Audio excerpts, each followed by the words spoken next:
शान्ताकारं भुजगशयनं।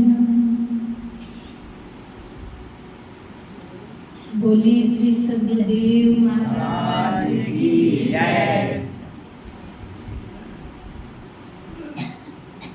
शान्ताकारं भुजगशयनं पद्मनाभं सुरेशं विश्वाधारं गगनसदृशं मेघवर्णं शुभांगं लक्ष्मीकान्तं कमलनयनं योगविद्यानिगम्यं वन्दे विष्णु भवभयहरणं सर्वलोकैकनाथं सर्वलोकैकनाथम् एकं नित्यं विमलचलं सर्वदी साक्षिभूतं भावातीतं त्रिगुणरहितं सद्गुरुतं नमामि सद्गुरुतं नमामि। सभी लोग मिलकर प्रेम से भगवान का जय घोष बोलेंगे। बोलिए श्री सद्गुरुदेव महाराज की जय। परमाराध्य जगत जननी श्री माता जी की जय। श्यावर रामचंद्र की जय। मापति महादेव की जय। सांची दरबार की जय। आदरणीय उपस्थित धर्म प्रेमी शरणों एवं भक्तिमती माताओं तथा बहनों, परम प्रभु श्री गुरु महाराज जी के पावन श्री चरण कमल की कृपा है कि आज हम सभी को सत्संग हॉल में बैठकर हरि चर्चा सुनने का अवसर प्राप्त हो रहा है। सत्संग तो आप सभी बार बार सुनते हो और कराते हो। आज विशेष रूप से श्री गुरु महाराज जी के पावन जन्मोत्सव को मनाने के लिए रखा हुआ है। आप सभी को श्री गुरु महाराज जी के पावन जन्मदिन की बहुत बहुत बधाइयाँ हो, शुभकामनाएं हो। वास्तव में सद्गुरु की कृपा, उनकी दया जब जीव अपनी जीवन के अंदर प्राप्त करता है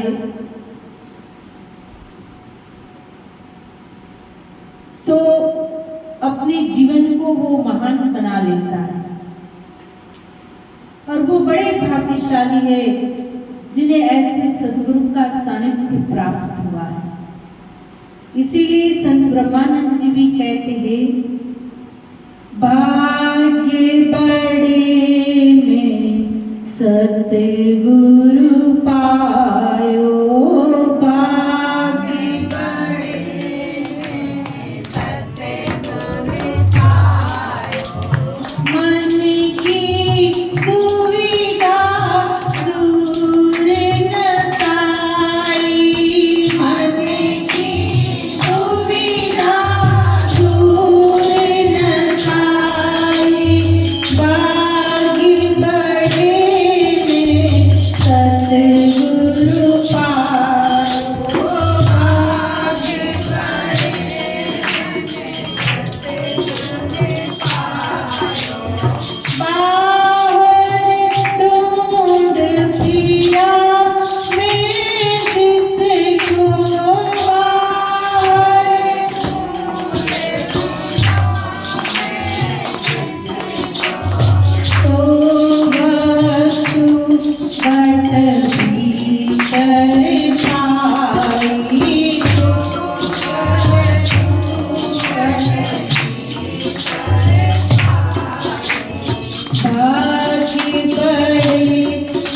सतगुरु में पारो आगे बढ़े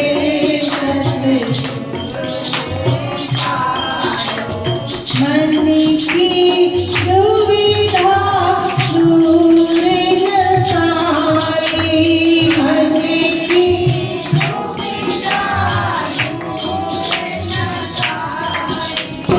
आगे बढ़े सतगुरु पारो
सदगुरु की प्राप्ति हुई। तुलसीदास जी भी कहते हैं रामचरितमानस में कि बंदो गुरुपद कंज कृपाल सिंधु नर रूपरी महामोहतम पुंज जासु वचन रवि करनी कर। मैं श्री महाराज जी के चरणों की वंदना करता हूँ जो नर रूप में हरि हैं। कुछ लोगों का कहना और मानना है कि तुलसीदास जी के गुरुजी का नाम नरहरिदास था, इसीलिए उन्होंने कहा नर रूप, पर नहीं, वास्तव में सदगुरु नर रूप में हरि हैं।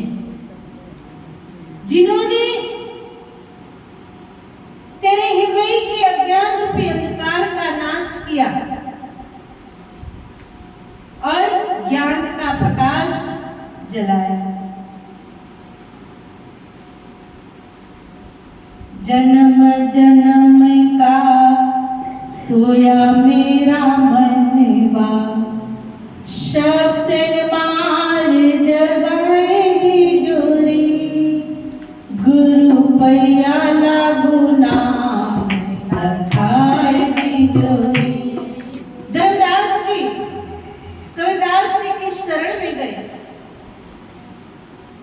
और ईश्वर से, सदगुरु से प्रार्थना करते हैं, ईश्वर गुरु में भेद न जानो, दोनों एक रूप सम जानो, सदगुरु तो है तारण तरण, मन भूल मत जइयो सदगुरु के चरण। ईश्वर और गुरु में भेद नहीं है। धर्मदास जी अपने सदगुरु से प्रार्थना करते हैं कि मेरा ये मन, मेरी ये आत्मा जन्म जन्म से माया के इस जंजाल में पड़ी हुई है, अज्ञान के अंधकार में पड़ी है, सोई हुई है, आप इन्हें शब्द का ज्ञान देकर जगाइए। इस हृदय के अंदर अज्ञान भरा है, वहां ज्ञान का दीप जला दीजिए, ज्ञान का दीपक जला दीजिए। तिमिर भरे दोने नाम मेरे, सतगुरु अंजन भर भर गेरे, निर्मल नजरे उगारी में, बलिहारी में, बलिहारी में, गुरु चरण कमल पर वारी में। चारों अंधकार है, तिमिर भरे दो नैना मेरे, चौदिस छाए घोर अंधकार। पर हे महाराज जी, सदगुरु अंजन भर भर गेरे, वो ज्ञान का अंजन लगाते हैं, मोतियाबिंद हो जाए तो डॉक्टर ऑपरेशन करके उस मोतियाबिंद को हटाए तो फिर से दिखने लगता है। ऐसे जब अज्ञान रूपी अंधकार का नाश हो जाता है, अज्ञान अंधकार का नाश हुआ तो हृदय में ज्ञान का दीपक जल गया और वो सदगुरु का। अंधकार कब होता है? जब वहां पर प्रकाश नहीं। पर आज उस प्रकाश को भगाने के लिए हम उस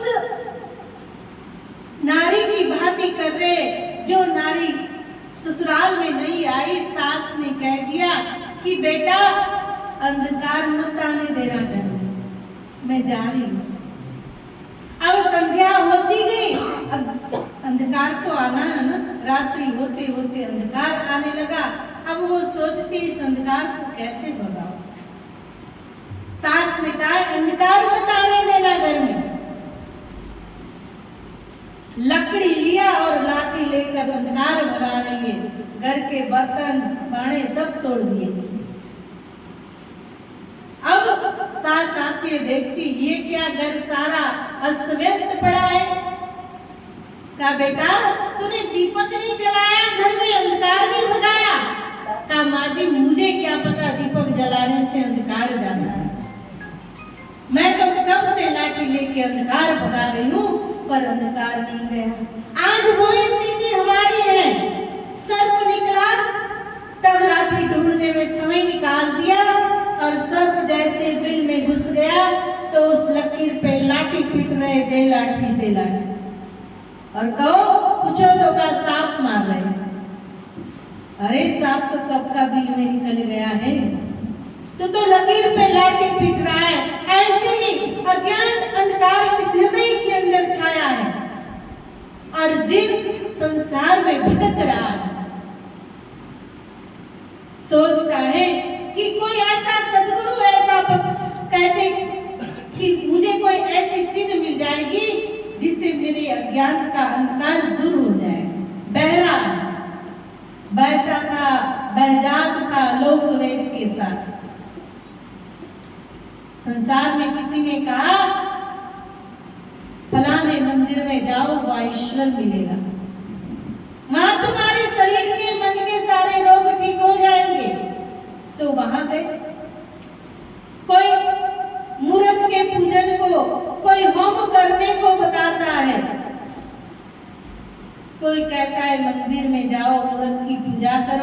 कोई कहता है होम हवन करो, वो सब कुछ किया, पर भगवान कृष्ण कहते हैं नाम वेदे न तपसा न दाने न चेचिया, न वेदों से प्राप्त होता हूँ, दान से न अनेक प्रकार के किताबों का अध्ययन करने से, वेद शास्त्रों के अध्ययन करने से मैं मिलूंगा, पर तुम्हें सच्चे सदगुरु की खोज करनी पड़ेगी। और सच्चे सदगुरु इस हृदय के अज्ञान अंधकार को हटाकर तुम्हें ज्ञान का प्रकाश दिखाएंगे। तभी का बहता था बहजात था लोक वेद के साथ, और पेड़े में सदगुरु मिले तो दीपक दीना हाथ, और दीपक दीना हाथ वस्तु दई लखाए, और कोटि जन्म का पंथ था पल में पहुंचा जाए। अनेकों जन्म भटकते पर सदगुरु कृपा से कोटि जन्म का पंथ था पल में पहुंचा जाए। रास्ते में ऐसे सदगुरु मिल जाए तो ज्ञान का दीपक देते हैं, जिससे अज्ञान रूपी अंधकार नष्ट हो जाता है। इसीलिए लाठी पीटने से या लाठी मारने से इस हृदय का अज्ञान दूर नहीं होगा। लाठी मारने का मतलब है संसार में भटकना, पर वास्तव में सच्चे ज्ञान की खोज करो, ऐसे सदगुरु की खोज करो जो हमारे हृदय के अज्ञान अंधकार को नाश कर दे। बाहर ढूंढ फिरा में जिसको, सो वस्तु घट भीतर बताए। जिसे बाहर ढूंढते थे वही वस्तु हमारे घट के अंदर सदगुरु बता। और इसीलिए अभी सहजोबाई के लिए सुन रहे थे कि सहजोबाई चरणदास जी की अपने सदगुरु की पूजा करती है। क्यों? क्योंकि उन्हें उस ईश्वर की प्राप्ति सदगुरु से हुई। अगर गुरु न मिलते तो सदगुरु कहते भगवान कहाँ मिलते। ध्रुव को अगर नारद जी नहीं मिलते तो वो कभी भी कहते हैं ईश्वर की प्राप्ति करके अविचल धाम को नहीं प्राप्त कर सकता। वो सदगुरु से नाम की प्राप्ति हुई थी और उस नाम के द्वारा उसने अपने जीवन की रक्षा की। पर आज संसार में व्यक्ति उस परमपिता परमात्मा को भूल गया, उस नाम को भूल गया। भक्तों ने अपने जीवन के अंदर जब सदगुरु से उस ज्ञान को प्राप्त किया तो उस नाम का स्मरण किया तो उनकी हमेशा रक्षा हुई। कहा जब देख चाबुक मारिया प्रहलाद नाम उचारिया, नख से असुर विदारिया, तुम याद हो के नो जो नाम का प्रताप है, तुम याद हो के नो जो ईश्वर नाम का प्रताप है। ये मनुष्य तू भूल गया, तुझे याद है या नहीं है, पर हमारे शास्त्र कहते हैं, हमारे भक्त लोगों ने उस ईश्वर नाम का जाप किया था। जब हिरण्याकश्यप ने चाबुक से मारा तो प्रहलाद ने अपने सदगुरु, प्रहलाद के गुरु भी नारद थे, जिनकी माता कयादु नारद जी के आश्रम में रही थी, जहाँ प्रहलाद का जन्म हुआ था और उससे उन्होंने शिक्षा दीक्षा प्राप्त की। प्रहलाद ने उस नाम का स्मरण किया तो भगवान प्रकट होते हैं और नख से असुर विदारिया, तुम्हें याद हो के न हो।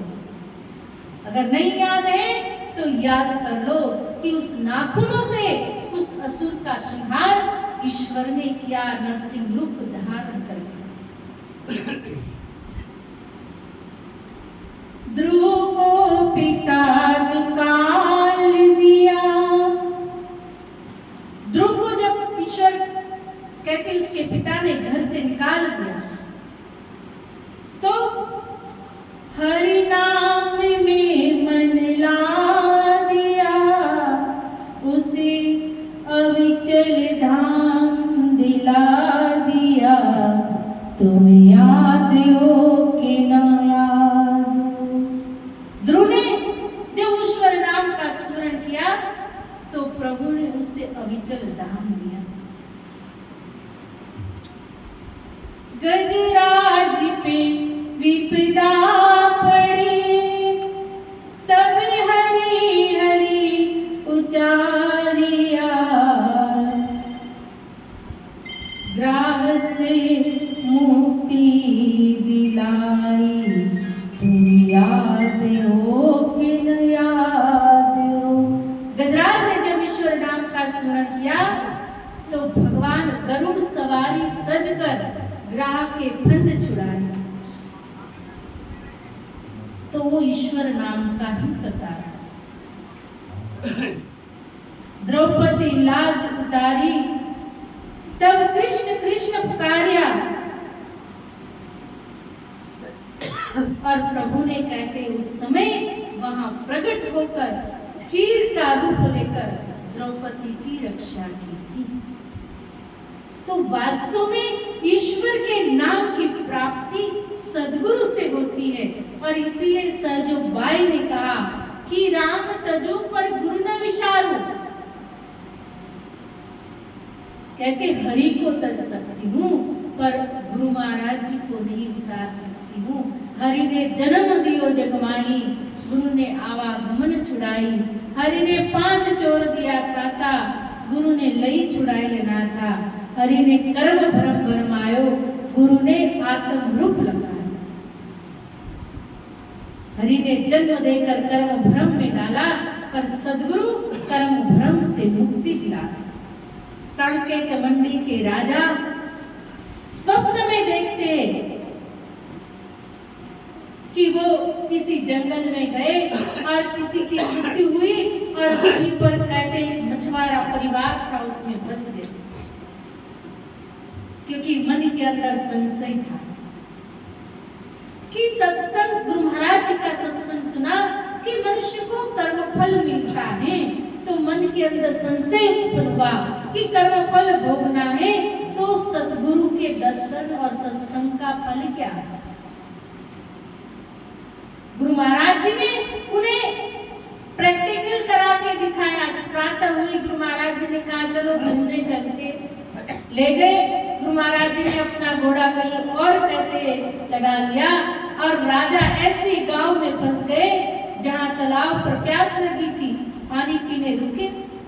तालाब में कुछ लोग स्नान कर रहे थे, उन्होंने राजा को देखा तो सारे कहते निपट गए। कोई कहता है हमारे चाचा थे, कोई कहता है पिता थे, जो अभी हम दफना के आए फिर जिंदा होके आ गए, बड़े खुश। चलो घर गए तो घर की स्त्रियां लिपट गई। वो कहने लगे कि मैं तो संकेत मंडी का राजा हूँ, पर कोई मानने को तैयार नहीं थे। उस समय सद्गुरु के नाम का स्मरण किया, भजन किया, तो वहां पर गुरु महाराज जी साक्षात प्रकट होते हैं और सब परिवार के लोगों को समझाते हैं कि तुमने जिसको दफनाया वहां जाकर देखो, क्योंकि कल ही दफना के आए हो ना। देखा जाकर कब्र खोदी तो वहां पर वो व्यक्ति का मृतक शरीर पड़ा है। ये कौन है? गुरु महाराज जी ने कहा ये तो सांकेत मंडी का राजा और मेरा शिष्य है। वहां से छुड़ा कर लाए। राजा कहता है महाराज ये सपना तो मैंने रात्रि को देखा था कि मैं मछुआरा के एक परिवार में हूँ, और ये कहते फिर कैसे जीवंत हो गया। गुरु महाराज जी ने बताया कि तुम्हें इसी परिवार में जन्म लेना था, तुम्हारे कर्मों का फल था, पर वो फल मैंने स्वप्न में ही काट दिया था। पर स्वप्न में उस फल को काट तो दिया, पर तुम्हारे मन का संशय था, इसीलिए मैंने तुम्हें ये जीवंत करके दिखाया कि वास्तव में सद्गुरु कैसे बंधनों को काटते, जन्म जन्म के बंधन काटे और 184 त्रास मिटाए। 184 त्रास से सद्गुरु मुक्ति दिलाते हैं। इसीलिए कहा हरि महिमा गुरु से अधिकाई, हरि की महिमा गुरु से अधिक। ऐसे सगुण ब्रह्म जब जब इस संसार के अंदर आते हैं तो जीव के अज्ञान के अंधकार को नाश करके जीव को परम प्रकाश की दिशा दिखाते हैं, उसे ईश्वर से मिलाते हैं। तो ऐसे सद्गुरु के द्वारा हमने भी उस परमपिता परमात्मा के स्वरूप को जाना, तो उस स्वरूप को जानकर उनकी सेवा कर ले, उन नाम का सुमिरन और भजन कर ले और अपनी आत्मा का कल्याण करे। यही हमारे जीवन का लक्ष्य होना चाहिए। जीवन का लक्ष्य ये नहीं है कि खाना पीना सो जाना, ये काम तो एक पशु भी करता है। आप कहोगे खाना पीना सोने के साथ हम धंधा भी तो करते, पर किसके लिए? इस पेट के लिए, है ना? और भी कुछ काम करते हो, माता बहनी के और भी काम है ना, वो तो सब समझ ही गई और क्या काम है ना। जब सुबह अपना काम खत्म हुआ तो फिर बैठ गई ओटले पे, चौक पे बाहर, और तेरी मेरी बस यही काम, उसने वो कहा, उसने वो कहा, ये काम है। हे मन, तू अपने मन को इनसे हटा, ये तेरा काम तो कर दे, तेरा यही रह जाएगा और तेरे बंधनों में बंधेगा। पर वास्तव में तेरा सच्चा काम है प्रभु नाम का स्मरण करना, सदगुरु के बताए हुए मार्ग पर चलकर अपने तन मन और धन से उनके चरणों की सेवा करना। तन पवित्र सेवा किए, मन पवित्र हरि भजन से, तन पवित्र सेवा किए, धन पवित्र के दान और मन पवित्र हरि भजन से त्रिविध होत कल्याण। तन, अगर तन से आप तन से सेवा गुरु दरबार में नहीं कर सकते। गुरु दरबार आपका बहुत दूर है, भोपाल में जाओगे या हरिद्वार जाओ, दिल्ली जाओ, वहां हमेशा नहीं जा सकते। कभी गुरु महाराज जी के कार्यक्रम में गए तो वहां पर आपको सेवा मिल गई 2 दिन 4 दिन। पर तन तब पवित्र होता है जब इस तन से सेवा करोगे, और जो पास में है या जब भी मौका मिलता है, जीव को इस तन से गुरु दरबार की सेवा कर लेनी चाहिए। श्री माता जी का कहना है कि इस गुरु दरबार में आकर अगर किसी ने एक तिनका भी उठाया है तो वो उसकी सेवा है, और उस सेवा का फल मैं अवश्य उसे देती। इसका मतलब ये नहीं, एक भाई ने जब सुना सत्संग में एक तिनका भी उठाओ तो ये सेवा है, तो आए थे आश्रम में, प्रातः रात को रुके, सत्संग हुआ था दिन में, तो रात को रुक गए। दूसरे दिन प्रातः सफाई हो रही थी आश्रम की, हमने कहा भैया आप भी कुछ सेवा कर लो, तो उन्होंने क्या किया, एक पन्नी पड़ी थी डस्टबिन में डाल दी, कहा और सेवा कर लो। का आपने कहा है ना कि एक तिनका उठाना भी सेवा है, वो भी मेरी सेवा है। ऐसे भी भगत होते। मतलब आपसे जो भी इस तन से बन पड़ता है, अपने अहंकार को छोड़कर, ये नहीं कि मैं इतना बड़ा हूं, मैं कैसे इस तन से सेवा करूंगा, पर तन से सेवा करोगे तो इस तन के अभिमान को नष्ट कर दोगे। बड़े बड़े आप गुरुद्वारे में जाएंगे, इधर तो आपको गुरुद्वारे कम मिलते हैं, कभी जाए मौका मिले तो आप देखना बड़े बड़े अफसर लोग गुरु दरबार में सेवा करते हैं। पूछना, कभी अमृतसर जाओ ना देखने, तो सेवा करने वाले को पूछना कि आप कौन हो, तो वो बताएंगे कि हम, बताएंगे तो नहीं वैसे पहले आपको, पर आप जब उसे देखेंगे तो पता चलेगा कि ये तो कितना बड़ा व्यक्ति है, पर गुरु दरबार में इस प्रकार अपने तन को मिटा दिया कि पता ही नहीं चलेगा। और अपने दरबार में भी आप देखते बड़े बड़े लोग हैं गुरु दरबार में जो अपने तन से सेवा करते हैं। ऐसे ऐसे लोगों को देखा जिनकी गाड़ियां आगे पीछे घूमती है, नौकर चाकर हैं, वो भी जब गुरु दरबार में आते हैं तो तसले भी उठाते हैं, मिट्टी भी उठाते हैं, पत्थर भी उठाते हैं, जिससे उनका अहंकार दूर हो जाता है, मन निर्मल हो जाता है कि तन से सेवा। अगर आप धन से नहीं कर सकते, तन से करिए। अगर तन से नहीं कर सकते, आपके पास धन है, गुरु कृपा से प्राप्त हुआ है, प्रभु कृपा से मिला है, तो उस धन का दशमांश अवश्य गुरु दरबार की सेवा में निकालिए, जिससे धन पवित्र होगा। और अगर धन और तन दोनों से भी नहीं कर सकते हैं, तो आप मन से सेवा करिए। इस मन को तो प्रभु नाम के स्मरण में और भजन में लगाइए। पर यह भी नहीं होता व्यक्ति से, तो उसके समान अभागा कोई नहीं है जो अपने तन मन और धन को प्रभु सेवा में नहीं लगाता। मन से ईश्वर का ध्यान करो, उस कोटि की अवस्था को तो प्राप्त कर लो, पर ये तभी मिलेगा जब आपके जीवन में सत्संग होगा, सेवा होगी, और तब आप भजन में बैठ सकते हो, मन से सेवा कर सकते हो, मन से प्रभु भजन कर सकते हो। जब आप सत्संग और सेवा करेंगे तन और धन से, जहाँ जाएगा धन, जहाँ जाएगा तन, वही मन जाता है और वही मन भजन में बैठने देता है। इसीलिए तन मन और धन से गुरु दरबार की सेवा करके अपनी आत्मा का हमें कल्याण करना है। तो आप सभी गुरु महाराज के परम भक्त हैं, गुरु महाराज के चरणों की सेवा करते हैं। और अभी 20 और 21 सितंबर को श्री गुरु महाराज जी का पावन जन्मोत्सव हरिद्वार में विशाल रूप से और बड़े हर्ष उल्लास और धूमधाम से मनाया जाएगा। तो आप सभी भक्तों को गुरु महाराज का निमंत्रण है कि आप वहां जाए, गुरु महाराज के दर्शन और सत्संग से लाभ प्राप्त करें। जो वहां नहीं जा सकते हैं, हमने भोपाल आश्रम में 21 तारीख के गुरु महाराज के जन्मदिन के उपलक्ष्य में 15 सितंबर को, ये रविवार छोड़कर जो आने वाला रविवार है, उस रविवार को गुरु महाराज का पावन जन्मदिन मनाया जाएगा। तो आप सभी अपने इष्ट मित्र और परिवार सहित पहुंचकर उस जन्मोत्सव के कार्यक्रम से लाभ प्राप्त करेंगे। और समय रहेगा प्रातः 8 बजे आरती पूजा होगी और उसके बाद 10 बजे से 1 बजे तक सत्संग भजन कीर्तन का कार्यक्रम होगा और उसके बाद भंडारा प्रसाद होगा।